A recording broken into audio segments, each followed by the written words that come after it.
नमस्कार, big debate में आपका स्वागत है। मैं हूं आपके साथ दीपक भदौरिया। देश में लोकसभा चुनाव के कुछ महीने ही बाकी हैं। ऐसे में बीजेपी चुनावी मूड में है। यही कारण है कि लोकसभा चुनाव के मद्देनजर बीजेपी ने क्लस्टर प्रभारियों को नियुक्त किया है। वहीं कांग्रेस भी लोकसभा चुनाव को लेकर एक्टिव मूड में नजर आ रही है। इसी पर चर्चा करेंगे, उससे पहले देख लेते हैं रिपोर्ट। मध्य प्रदेश में विधानसभा चुनाव में जीत के बाद अब भाजपा ने लोकसभा चुनाव के लिए जोरों शोरों से तैयारियां शुरू कर दी है।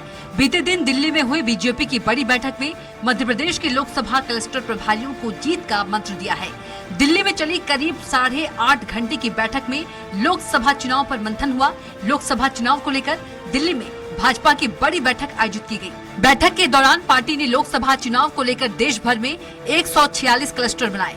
इसमें मध्य प्रदेश की 29 लोकसभा सीटों को 7 क्लस्टर में बांटा गया। इन 7 क्लस्टर के प्रभारी नियुक्त कर दिए गए। प्रदेश के दोनों डेप्यूटी सीएम, 3 मंत्री और 2 पूर्व मंत्री को क्लस्टर प्रभारी बनाया गया। बैठक में प्रदेश अध्यक्ष वी.डी. शर्मा, संगठन महामंत्री हितानंद समेत सभी क्लस्टर प्रभारी शामिल हुए। नरोत्तम मिश्रा को ग्वालियर चंबल क्लस्टर का प्रभारी बनाया गया है। गुना, ग्वालियर, भिंड, मुरैना लोकसभा सीट शामिल है। इंदौर क्लस्टर की जिम्मेदारी मंत्री कैलाश विजयवर्गीय को बनाया गया है। धार, इंदौर, खंडवा, खरगोन, रतलाम सीट शामिल है। वहीं सागर क्लस्टर का प्रभारी पूर्व मंत्री भूपेंद्र सिंह को बनाया गया है। दमोह, सागर, खजुराहो, टीकमगढ़ सीट शामिल है। रीवा क्लस्टर का प्रभारी राजेंद्र शुक्ल को बनाया गया है। इसमें रीवा, सतना, सीधी, शहडोल सीट है। जबलपुर क्लस्टर का प्रभारी प्रहलाद पटेल को बनाया गया है। इसमें बालाघाट, छिंदवाड़ा, मंडला, जबलपुर की सीट शामिल है। वहीं भोपाल क्लस्टर का प्रभारी विश्वास सारंग को बनाया गया है। इसमें भोपाल, राजगढ़, विदिशा, बैतूल, नर्मदापुरम सीट शामिल है। इसके अलावा उज्जैन क्लस्टर का प्रभारी जगदीश देवड़ा को बनाया गया है। देवास, मंदसौर, उज्जैन सीट शामिल है। इस दौरान बीजेपी नेतृत्व ने सभी क्लस्टर प्रभारियों को अपने प्रभार वाले क्षेत्रों की जातिगत रिपोर्ट तैयार करने के निर्देश दिए हैं। दिल्ली बैठक में क्लस्टर प्रभारियों को अभी से ही ज्यादा वक्त अपने दायित्व वाले क्षेत्र में रहने के भी निर्देश दिए गए हैं। वहीं क्लस्टर को लेकर कांग्रेस का कहना है कि बीजेपी कितने भी क्लस्टर बना ले, 2024 लोकसभा चुनाव में कांग्रेस का जादू चलेगा और इंडिया गठबंधन की सरकार बनेगी। राहुल गांधी की भारत जोड़ो न्याय यात्रा का असर होगा। बहरहाल बीजेपी मिशन 2024 के मूड में है, तो वहीं कांग्रेस भी जीत का दम भर रही है। ऐसे में देखने वाली बात ये होगी बीजेपी की रणनीति कितनी कारगर साबित होती है, यह आने वाले दिनों में साफ हो जाएगा। सलमान खान, स्वराज एक्सप्रेस। और इसी मुद्दे पर ज्यादा चर्चा के लिए खास पैनलिस्ट हमारे साथ जुड़े हुए हैं। बीजेपी से प्रवक्ता हैं योगेश गुप्ता। योगेश जी, आपका बहुत बहुत स्वागत है। कांग्रेस प्रवक्ता हैं योगेंद्र सिंह जाधव। योगेश जी, आपका बहुत बहुत स्वागत है। और राजनीतिक विश्लेषक है आर.के. शुक्ला जी, आपका बहुत बहुत स्वागत है। सबसे पहला मेरा सवाल कांग्रेस प्रवक्ता योगेंद्र जी से है। योगेंद्र जी, जिस तरह से बीजेपी कवायद में लगी हुई है, लगातार जो क्लस्टर बना के लगातार बैठ के चल रही हैं, राज्य में भी चल रही हैं, दिल्ली में भी चल रही हैं, लगातार उनके प्रभारी नियुक्त किए जा रहे हैं, क्लस्टर प्रभारियों की नियुक्ति हो चुकी है, तमाम तरह की कवायद चल रही है। कांग्रेस में हम देख रहे हैं कि फिलहाल अगर जो मुद्दा सबसे ज्यादा हाईलाइट है वो भारत न्याय यात्रा और राहुल गांधी की यात्रा कैसी रहने वाली, सिर्फ इसी पे लेकर फोकस है। इसके अलावा कुछ जमीनी स्तर वैसी कवायद नहीं दिख रही है बैठकों के अलावा। कार्यक्रम चल रहा है। योगेश जी, आप तक आवाज आ रही है?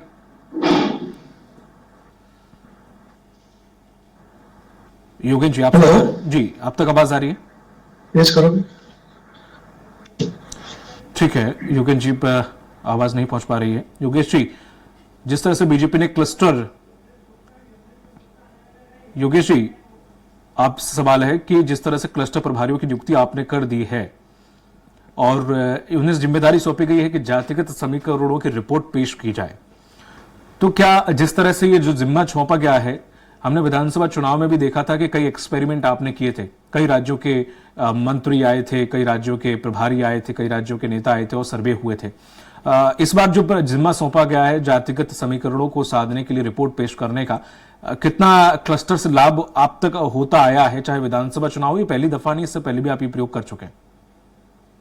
देखिए दीपक जी, बिल्कुल सीधी सी बात यह है कि जिस प्रकार हाल ही संपन्न हुए विधानसभा चुनावों हमारे केंद्रीय नेतृत्व द्वारा केंद्रीय मंत्रियों को उतारा गया था और उनको उतारने का जो लाभ हमारी पार्टी को मिला है, आसपास की सीटों पर जो प्रभाव पड़ा है और निश्चित रूप से अपेक्षा के अनुरूप जो सीटें आई हैं हमारी, वो ये साबित करती है कि जो केंद्र द्वारा रणनीति तय की गई थी वो एकदम सटीक थी। और इस बात को लेकर माननीय प्रधानमंत्री मोदी जी ने और माननीय गृह मंत्री अमित शाह जी ने हमारे प्रदेश अध्यक्ष वी डी शर्मा जी की पीठ भी थपथपाई है। तो निश्चित रूप से हम जो ये क्लस्टर की जो रणनीति को लेकर चल रहे हैं, अभी पहला हमारा जो ध्येय है, लक्ष्य है, वो आगामी 22 जनवरी को भगवान श्री राम की स्थापना का कार्यक्रम को लेकर है। तत्पश्चात निश्चित रूप से लोकसभा के चुनाव सामने है। रही बात जातिगत समीकरण बिठाने की, तो इससे कोई भी पार्टी अछूती नहीं है। जातिगत समीकरणों के आधार पर ही प्रत्याशियों का निर्धारण होता है और अभी तक इस प्रकार की रणनीति को हर पार्टी ने अनुपालन किया है। तो मैं मानता हूं कि जो 7 संभागों की क्लस्टरों की नियुक्ति हुई है, उसमें बड़े हमारे दिग्गज राजनेता हैं, जैसे कैलाश विजयवर्गीय जी को मालवा क्षेत्र सौंपा गया है। आपको आवाज आ रही है मेरी? जी जी बिल्कुल, आपकी आवाज दर्शकों तक पहुंच रही है। विश्वास सारंग जी को दिया गया है, नरोत्तम मिश्रा को दिया गया है, कैलाश विजयवर्गीय को दिया है। धार खरगोन की सीटें आती बिल्कुल हैं। बिल्कुल। उसी प्रकार माननीय नरोत्तम मिश्रा जी को ग्वालियर चंबल संभाग सौंपा गया। भूपेंद्र सिंह जी, हाँ ये पता है सर। इनके साथ में नहीं ये मैं अपने दर्शकों को रिपोर्ट में बता चुका हूँ, हालांकि कि 7 क्लस्टर में बांटा गया है मध्य प्रदेश। जी मैं पूरा उल्लेख नहीं कर रहा हूँ।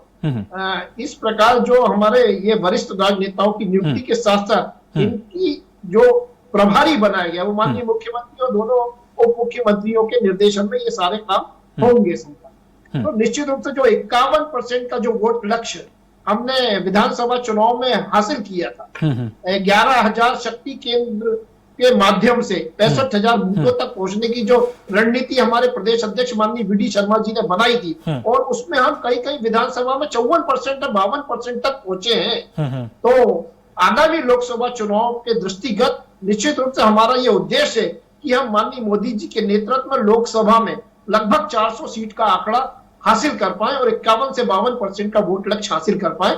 उन्हीं के तहत इन क्लस्टरों की नियुक्ति की गई। योगेश जी, जिस तरह से आपने जो दिग्गज थे उन सभी को आपने उतार दिया मैदान में, अब आपके पास केंद्र के लिए जो प्रत्याशी हैं, ऐसा क्योंकि ये खाटी नेता थे उस जगह के, जहां से आपने जिस विधानसभा से उतारा है, अब जो लोकसभा चुनाव है उनके लिए क्या एक्सपेरिमेंट जो आपने विधानसभा चुनाव में प्रतिनिधि चुनाव के लिए किया था वही इस बार भी देखने को मिलेगा, बिल्कुल ड्रामेटिकली, या फिर कोई ऐसा कार्यकर्ता बिल्कुल जमीनी है उसको उठा के आप लोकसभा टिकट दे देंगे? कुछ इस प्रकार का प्रयोग लोकसभा चुनाव में भी देखने को मिलेगा?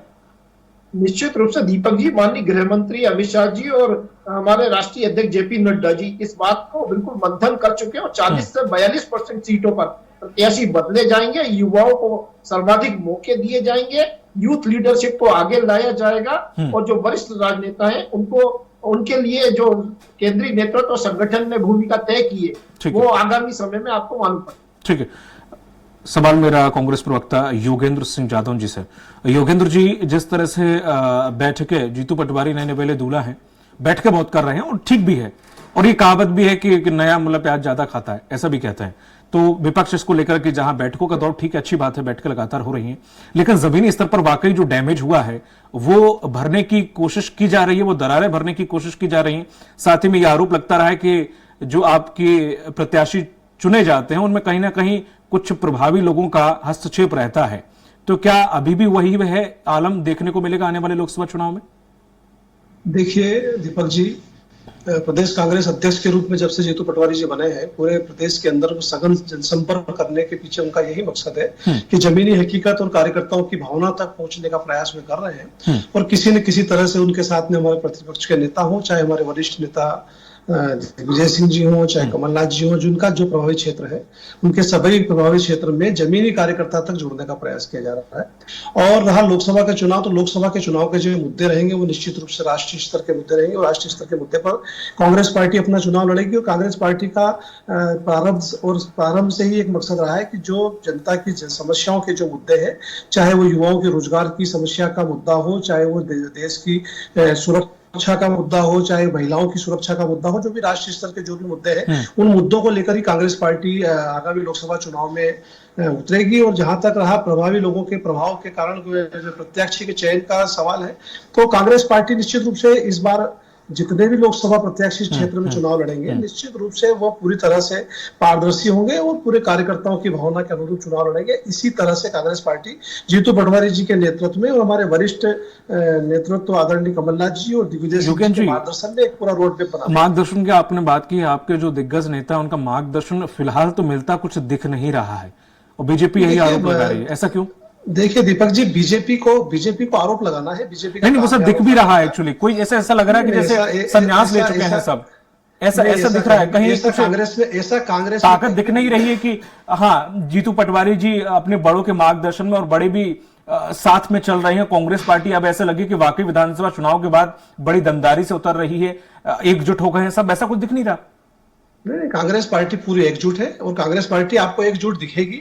लेकिन अभी चूंकि प्रदेश कांग्रेस अध्यक्ष का प्रदेश के अंदर दौरा है, वो तीनों ही युवा चेहरे हैं। आप जानते हैं हमारे प्रतिपक्ष के नेता हो चाहे प्रतिपक्ष के नेता हो, तीनों ही युवा है और पूरे प्रदेश का पूरा जनसंपर्क करके अपना पूरा रोड मैप तैयार कर रहे हैं और कांग्रेस पार्टी इन्हीं मुद्दों पर लड़ेगी। रहा भारतीय जनता पार्टी की तैयारी और भारतीय जनता पार्टी के लोकसभा को लेकर जो विषय रखा है आज अपने, लेकिन मेरा तो कहना है दीपक जी कि भारतीय जनता पार्टी का प्रचार प्रसार तो आप देख ही रहे हैं, चाहे 22 तारीख का कार्यक्रम हो, पूरी तरीके से किसी न किसी तरीके से केवल चुनाव प्रचार ही चल रहा है और उसी चुनाव प्रचार वही एक मूल बिंदु है, वही भारतीय जनता पार्टी की रीढ़ है, वही भारतीय जनता पार्टी का आंदोलन है, वही भारतीय जनता। अब राजनीतिक पार्टियां राजनीति के अलावा कुछ और तो कर नहीं सकती, वो राजनीति ही करेंगी, चाहे वो प्रत्यक्ष रूप से ले लो चाहे अप्रत्यक्ष रूप से ले लो। बिल्कुल से हाँ, तो वो चाहे वो छोटे मुद्दे हो बड़े मुद्दे हो, उनका हक भी बनता है कि वो राजनीतिक पार्टी अपने लाभ के लिए राजनीति ही करेंगी, जाहिर सी बात है, लाभ के लिए ही राजनीति कर रही है, जाहिर सी बात है। हाँ ठीक है, जिस तरह राजनीतिक विश्लेषक जी, जिस तरह से देखा जाए इस पूरे मामले को लेकर कांग्रेस और बीजेपी की तैयारी, आर के शुक्ला जी दोनों की तैयारी देखिए, बीजेपी कोई भी चुनाव है सब जानते हैं कि बहुत हल्के में नहीं लेती और जिस तरह से वो तैयारी कर रही है, 29 लोकसभा सीटें, चलो ये तो मैं बात कर रहा हूँ यहाँ की, वो चाहे वो उत्तराखंड हो जहाँ पे बहुत कम सीटें हैं, चाहे वो और छत्तीसगढ़ ले लो जहां ना के बराबर सीटें हैं, कहीं भी हम ले लें, बात उतनी ही तैयारी, उतनी मजबूती, उतना ही केंद्र का हस्तक्षेप है और उतनी कसावट के साथ हर जगह तैयारी चल रही है, चाहे सीट ज्यादा हो चाहे ज्यादा वो कम। देखिए राजनीति में अन्य मुद्दों के साथ ही साथ परसेप्शन और संसाधन, इन दोनों का एक अपना महत्व है और दोनों ही मुद्दे मायने रखते हैं। और अगर आज की तारीख तक देखा जाए तो इन दोनों ही मुद्दों में बीजेपी काफी आगे है कांग्रेस से अगर हम तुलना करते हैं तो। पहला है परसेप्शन, निश्चित रूप से 22 तारीख को जो राम मंदिर का निर्माण का पूजन समारोह आयोजित हो रहा है, उसको आधार मान के अप्रत्यक्ष रूप से भारतीय जनता पार्टी प्रत्येक मतदाता के घरों पर पहुंच चुकी है। एक एक बार उनके कार्यकर्ताओं ने दस्तक दे दी है, मतलब उन्होंने अपना परसेप्शन तो स्ट्रांग कर लिया, वो जनता से सीधे जुड़ना शुरू कर दिए हैं। ठीक है। अब दूसरा प्रश्न आता है संसाधनों का, तो निश्चित रूप से कांग्रेस पार्टी काफी सालों से सत्ता में नहीं है, तो जितने संसाधन बीजेपी के पास हैं उतने संसाधन कांग्रेस के पास अभी नहीं हो सकते। अब अगर हम प्रदेश की बात करें तो अभी कांग्रेस ने अपना प्रदेश अध्यक्ष बदला है, अभी निश्चित रूप से उन्हें ज्यादा समय नहीं मिला है पटवारी जी को, वो भी मीटिंगों में ही व्यस्त हैं। लेकिन कांग्रेस में भी तीन स्तरीय स्तर पर अपना ये है ना प्रभारी नियुक्त कर दिए हैं, ऑल इंडिया स्तर पर, प्रदेश कांग्रेस स्तर पर और लोकसभा प्रभारियों के माध्यम से। मतलब बीजेपी मतलब कांग्रेस भी कहीं न कहीं इस चुनाव को हल्के में नहीं ले रही है, वो भी अपने स्तर पे तैयारियां चालू रखे हैं। ठीक है। योगेश जी, जिस तरह से देखा जाए राम मंदिर वाला मुद्दा आ रहा है, ठीक, आप घर तक पहुंच चुके हैं, ये सही बात है और आपने इतने हाइप की है, ठीक है, राम मंदिर आप किस तरह से लेते हैं आपका मुद्दा वो हमेशा से रहा है, वो अलग बात है। लेकिन कमाल की बात यह है कि आप राम मंदिर को भी एडजस्ट कर रहे हैं, अपने बूथ को भी एडजस्ट कर रहे हैं, प्रभारी नियुक्त कर रहे हैं, आप अपने जो कार्यकर्ता हैं उनको भी एकजुट कर रहे हैं, आपका कार्यकर्ता बहुत डिसिप्लिन में एकजुट होकर लोकसभा चुनाव की अंदरूनी खाने से भी तैयारी कर रहा है। मतलब कई तरीके से, कई पैमाने से लोकसभा चुनाव लगभग जिस तरह से तैयारी आपकी दिख रही है, उस हिसाब से लग रहा है कि ये लोकसभा चुनाव आप लोग निकाल रहे हैं। देखिए दीपक जी, निश्चित रूप से भारतीय जनता पार्टी एक कैडर बेस्ड संगठन है और हमेशा हम लोग 24/7 चुनावी मोड में रहते हैं, इस बात से मैं इनकार बिल्कुल नहीं करूंगा। भगवान राम लल्ला की स्थापना के कार्यक्रम को लेकर अक्षत वितरण के माध्यम से हम लगभग 65,000 बूथों तक और प्रत्येक मतदाता के घर तक पहुंच चुके। ठीक है।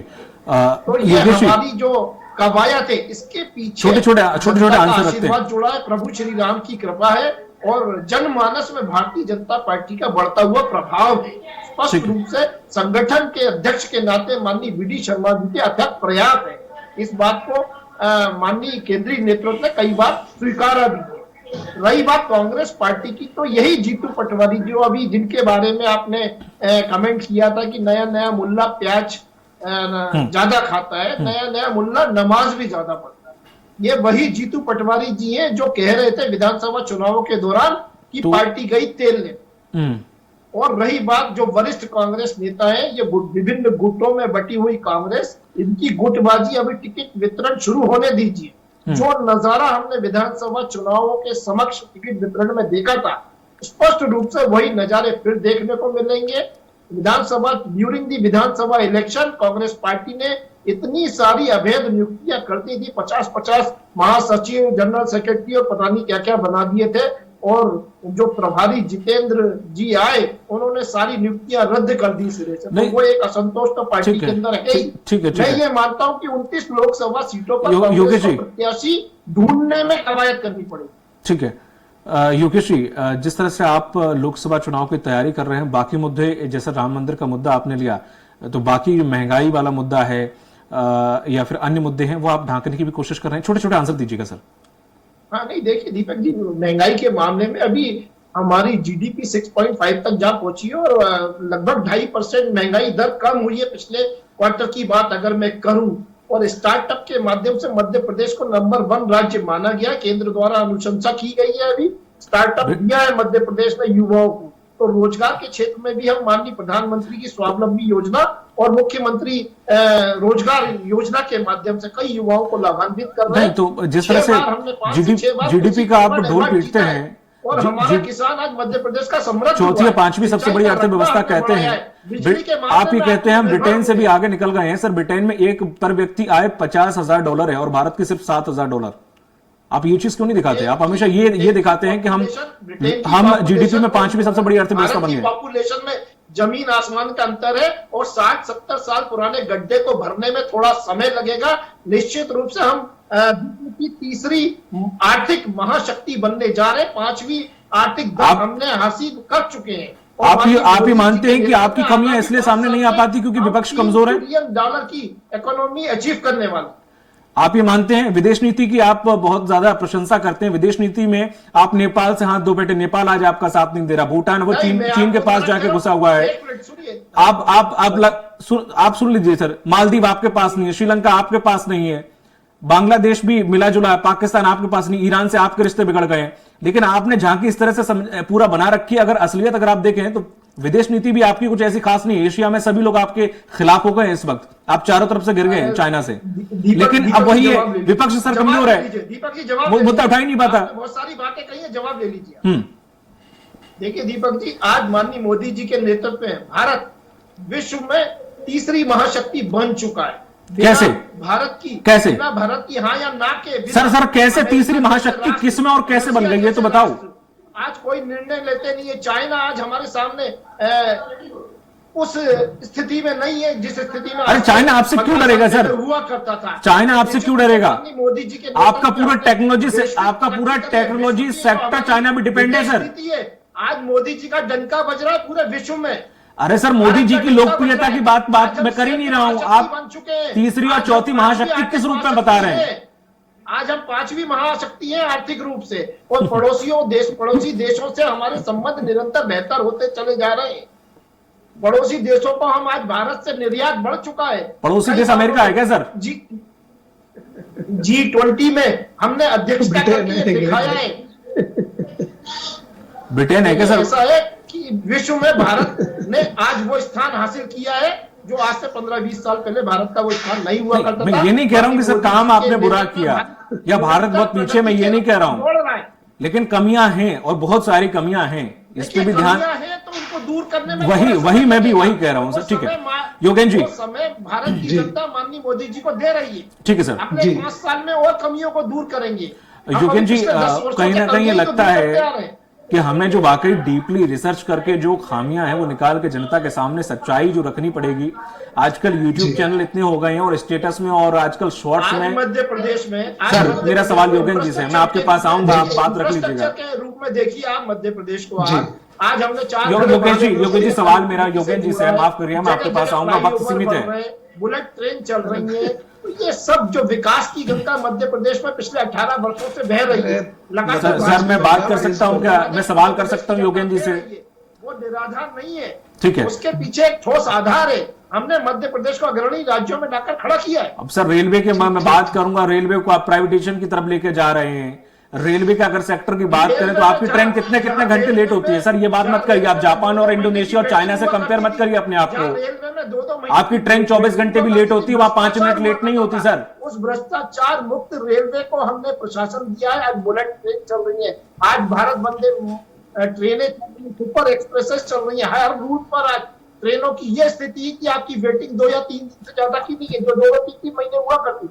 आज भी वही आलम है सर, वेटिंग आज भी है, ऐसा कोई खास वेटिंग में कोई अंतर नहीं आ गया सर। आपने झांकी सजाने के लिए कुछ ऐसे रूटों पर ट्रेनें चला दी है जहां पर उन ट्रेनों को ये सोचना पड़ रहा है कि सवारियां नहीं मिल रही हैं, और ट्रेनें बढ़ाई जा रही, बार बार हर महीने रिव्यू करना पड़ रहा है सर हो उन्हें, रहा है आवागमन के सिर्फ अपनी झांकी सजाने के लिए काम हो रहा है, पर्यटन बढ़ा है हमारा।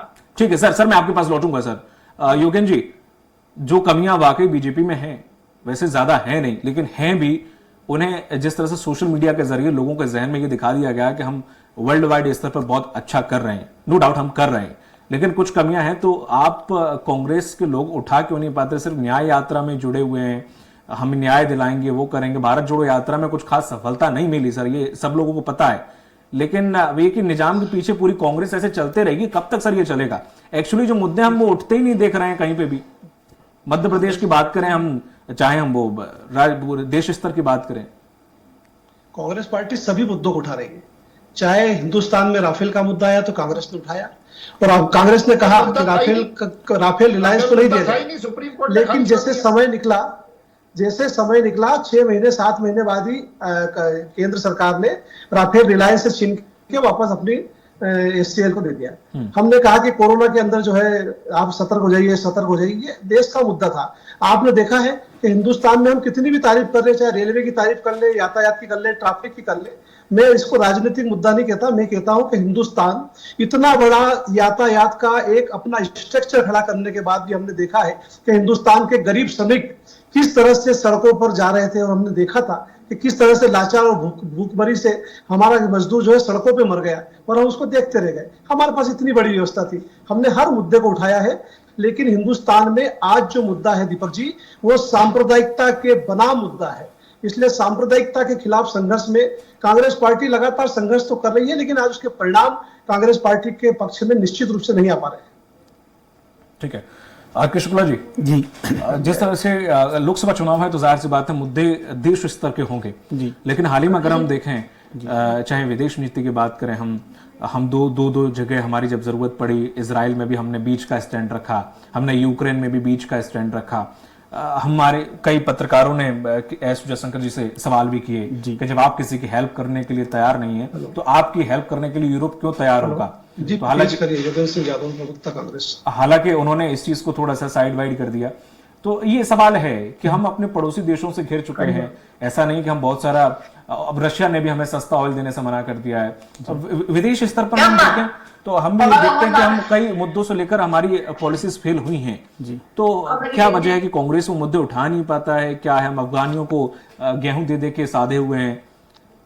देखिए, विदेश नीति के मामले में बीजेपी सरकार ने बहुत अच्छा काम किया है, इसमें कोई दो मत नहीं है, लेकिन अकेली विदेश नीति के दम पे भारत जैसे देश में चुनाव नहीं जीते जा सकते। हमारे देश में महंगाई और बेरोजगारी एक बहुत बड़ा मुद्दा है, जिसका जवाब बीजेपी को प्रत्येक मतदाता को देना ही पड़ेगा। अभी बीजेपी के प्रवक्ता जी बात कर रहे थे रेलगाड़ी के मामले में, मैं उनसे पूछना चाहता हूं कि आपने पूरे देश में या मध्य प्रदेश में अभी तक कितनी पैसेंजर ट्रेनों को बंद कर दिया? मैं सागर से आता हूं, सागर बीना के बीच में, सागर भोपाल के बीच में जितनी पैसेंजर ट्रेनें चलती थी, इस सरकार ने 80% ट्रेनों को बंद कर दिया। जो हमारा हमारे देश का या प्रदेश का एक गरीब मतदाता है जिसकी आवागमन का मुख्य साधन ही पैसेंजर ट्रेनें हुआ करती थी, वो ये सरकार बंद करती जा रही है और सुपर फास्ट ट्रेनें, शताब्दी टाइप की ट्रेनों को ये बढ़ा के निश्चित रूप से उसका एक माहौल बनाते हैं। लेकिन आम जनता की जो आवागमन का साधन है, रेल में पैसेंजर ट्रेनें बंद कर दी हैं। क्या गुप्ता जी बता सकते हैं कि हमारे मध्य प्रदेश अकेले में कितनी पैसेंजर ट्रेनें बंद करी गई इस सरकार के कार्यकाल में? वो लिख के थोड़े ना योगेश जी बैठे होंगे। नहीं, अगर उन्होंने रेलगाड़ी का एग्जाम्पल दिया था। आपको इसका उत्तर पता होता मैं बता शुक्ला सकते जी की बात का जवाब देता हूँ जी। देखिए शुक्ला जी, जहां जहां भी इस प्रकार की जो कम शब्दों ट्रेनें में सर। चलती थी जिनको आवागमन में ज्यादा समय लगता था, उनको बंद करके वैकल्पिक ट्रेनें, वैकल्पिक संसाधन उपलब्ध कराए गए हैं सागर बीना की जनता को। आज सुपर फास्ट ट्रेन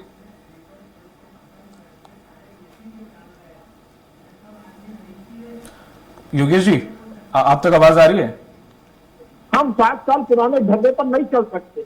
अच्छा, हमारे पास आज इंफ्रास्ट्रक्चर डेवलप है, हमारे पास सेंसर लगे हुए हैं ट्रैक में, तो हम उसकी उतनी स्पीड दे सकते हैं। हम इसीलिए आप पुराने ढर्रे पे नहीं रहेंगे, तो इसलिए स्लीपर कोच सारे आपने हटा दिए सर, अगर हमको मिल गई सिर्फ तो एसी वो कोच। देंगे जनता को। तो मोदी जी एग्जैक्टली वही कर रहे हैं और देश और प्रदेश की जनता इस बात को देख रही है, अप्रिशिएट कर रही है। आज योगेश जी। आवागमन में समय कम हो गया है। योगेश जी, योगेश जी। यात्राओं में 12-12, 24-24 घंटे लगते थे, वहां 6 घंटे, 8 घंटे, 12 घंटे में जर्नी होती। योगेश जी, स्लीपर कोच सब आपने हटा दिए, सब एसी कर दिए, इतने लोग अमीर हो गए हैं क्या अब? नहीं, उसके कंपैरिजन में हमने इकोनॉमी एसी कोच भी तो बनाए हैं साहब। वही तो मैं बोल रहा हूँ सर, आपने एसी कोच सारे कर दिए। अब शताब्दी और वंदे भारत का किराया हर कोई अफोर्ड कर सकता है क्या सर? हमारा ध्यान भारत के हर वर्ग के ऊपर, हम सबका विकास, सबका साथ के उद्देश्य से शासन कर रहे हैं। और एक साइड से आदमी पैसे देके जाता है, दूसरे साइड से पैसे खत्म हो जाते हैं। उसने 5-5 से जोड़ के रखते हैं, दिल्ली तक के मालूम पड़ा एक साइड से 1200 रुपए लग गए सर, वापस आने का किराया ही नहीं है। नहीं साहब, ये एक आध दो अगर ऐसा कोई वाक्य हुआ हो तो वंदे भारत भी तकरीबन 12 घंटे में पहुंच रही है। देश और देश में सर्वमान्य रूप से ये बात ठीक है। स्थापित हो चुकी है कि आज भारत की रेलवे निश्चित रूप से विकसित देशों के समकक्ष खड़ी हुई है। ठीक है सर, बहुत बहुत हमारी शुक्रिया हमारे साथ एयरलाइन जुड़ने के भी लिए। योगेश जी, मजबूत समय हुई चुका है। है, एयर खत्म हो गया, कनेक्टिविटी इसलिए मुझे आपको इंटरप्ट करना पड़ रहा है, माफी चाहूंगा। बहुत बहुत शुक्रिया योगेश जी, योगेश जी और शुक्ला जी, आपका तीनों लोगों का इस चर्चा में शामिल होने के लिए बहुत बहुत शुक्रिया। तो जिस तरह से क्लस्टर बनाकर 7 भागों के क्लस्टर प्रभारी नियुक्त कर दिए गए, बना दिए गए हैं बीजेपी के द्वारा, कांग्रेस भी लगी हुई है, कवायद में बैठकें कर रही है, लगातार प्रभारी नियुक्त कर रही है। अब देखने वाली बात यह होगी कि समय ज्यादा नहीं बचा और ऐसे में कांग्रेस कैसे अपनी तैयारी करती है। बीजेपी तो लगभग पूरी तरह से तैयारी में दिख रही है। तो लोकसभा चुनाव में क्या नतीजे, विधानसभा जैसे ही आएंगे। मुझे दीजिए इजाजत, नमस्कार।